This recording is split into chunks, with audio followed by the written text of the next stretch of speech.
The midwinter frost had turned the nation's capital into a quiet, frozen labyrinth of dark stone and slick asphalt. At 3 a.m, Ottawa's Embassy Row was dead silent. The heavy iron gates of Sandy Hill mansions stood like sentinels over snow-covered courtyards, where dimly lit foreign flags hung motionless in the crisp night air. It was a neighborhood built entirely on discretion, where high-stakes geopolitical treaties were negotiated behind stained glass windows during the day, and personal betrayals were quietly managed at night. I was cruising slowly past the darkened park in my black executive sedan, the engine running in a calm, low rhythm. My phone screen flashed with an encrypted private ping from a high-profile diplomatic channel. Pick up Adele at the rear gates of the Austrian embassy. Route toward a private cottage in the Gatineau Hills. I turned into the narrow side lane behind the embassy's historic stone archway. Standing under the shadow of a grand bronze lantern was Adele. She was a woman in her late 30s with a commanding, refined presence. She wore a tailored dark navy cashmere coat over a shimmering gold satin dress, her chestnut hair styled into an elegant chignon that framed a sharp jawline and deep hazel eyes. As a senior international negotiator, she lived in a world of constant scrutiny, but tonight, her sharp posture carried an unmistakable edge of exhaustion and intense determination.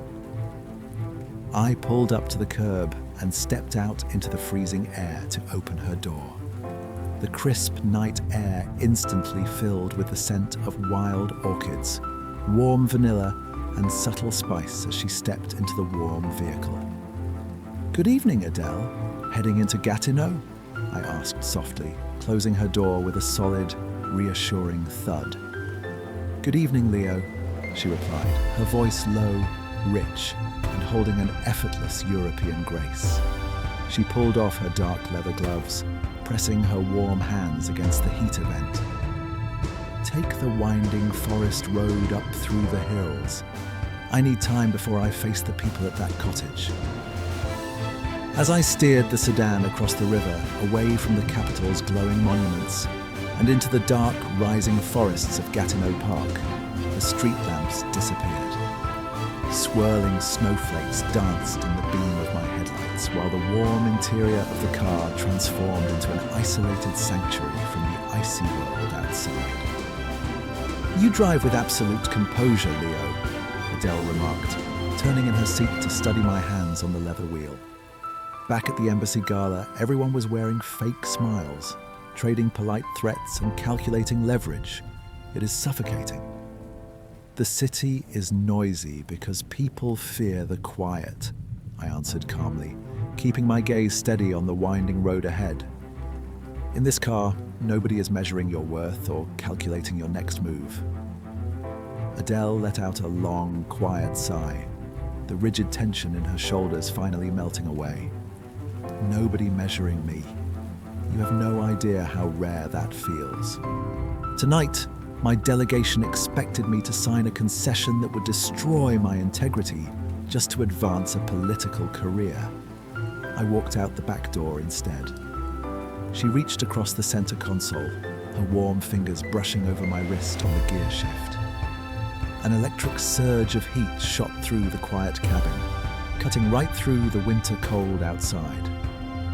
"I spent years building my position, Leo. But tonight, I don't want to be a diplomat. I want to feel something authentic." I pulled the sedan into a high, deserted, scenic lookout deep within the snowy pine forest, overlooking the distant, twinkling lights of the valley below. I put the car in park, turned off the engine, and turned to face her in the dim dashboard light.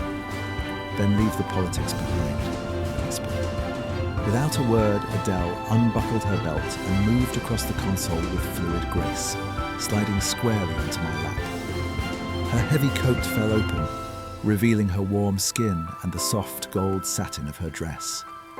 Her hands gripped my shoulders, pulling my lips down to hers in a deep, hungry, and uncompromising kiss, that shattered her remaining restraint. My hands cupped her waist, pulling her flush against my chest as I took total command of her body. Adele gasped softly against my mouth, her fingers digging into my back as she surrendered completely to the rising heat between us.